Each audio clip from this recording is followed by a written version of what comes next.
rassemblés sont des éléments qui mettent en contradiction ceux qui les reçoivent, mais que les éléments en soi ne sont pas contradictoires dans l'histoire du patient, que ce sont tout simplement des éléments de son histoire.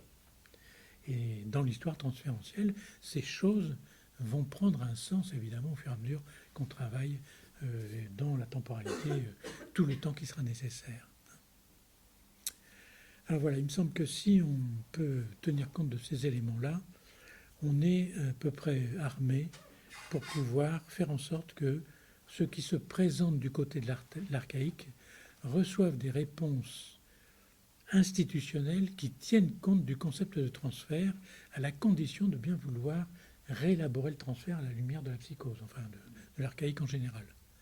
Et que si on peut faire ça, alors on va pouvoir, de la même manière, s'articuler avec d'autres forces en présence. Au tout début, je parlais des rapports complémentaires. On est dans un service de périnate, on accueille des mamans bébés. Le bébé va sortir, est-ce qu'il sort avec sa maman ou pas, etc. etc. Les puères et les sages-femmes vont aller à domicile parce que ça fait partie du plan qui a été programmé. Elles ne font pas partie du service, mais c'est celle du secteur où habite la famille. Le généraliste va être sur le coup, le pédiatre aussi, etc. Si tous ces éléments-là, vivant autour de la situation en question, ne sont pas articulés d'une façon éthique, les risques sont très grands que l'archaïque qui est contenu dans cette situation en profite, j'en parle comme si c'était une personne, l'archaïque, que l'archaïque en profite pour retrouver à nouveau des lignes de faille qu'il va utiliser pour déclencher des mouvements tectoniques des plaques, en gros. Et on voit bien que, parce qu'il y a une force très grande dans celui qui présente la pathologie archaïque, qui est pourquoi les autres ont l'air d'aller si bien alors que moi je vais si mal. Et bon, je résume comme ça, mais c'est toute la question de j'ai attrapé le sida, j'ai essayé de le refiler à quelqu'un d'autre, enfin, etc. C'est pas juste qu'il n'y ait que moi qui l'ai, donc je le refile à quelqu'un d'autre. Je ne prends pas de protection vis-à-vis des autres, vous voyez. Je suis harcelé, je harcèle les autres, etc. Bon, tous ces éléments-là qui ont à voir avec, disons, une clinique de la pulsion de mort, c'est quelque chose qui va chercher les failles à chaque fois qu'ils vont se présenter.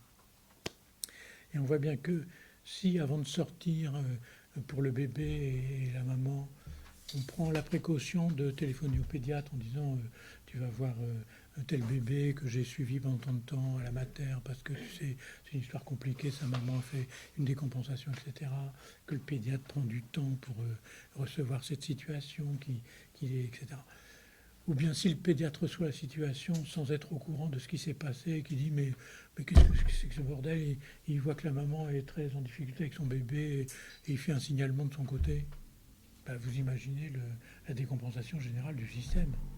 Donc on voit bien que la nécessité de pouvoir articuler ça autour de, disons, cette constellation transférentielle de base, c'est quelque chose qui est vraiment, on pourrait dire, dans les expériences les plus fécondes de la psychothérapie rationnelle, que Toscaïès avait débusqué chez un sociologue belge qui s'appelle Dupréel, sous la forme des rapports complémentaires. Dans la société contemporaine, dans le moindre de nos gestes et de nos actes, on est amené à être dépendant d'un autre environnement que celui auquel on pense spontanément.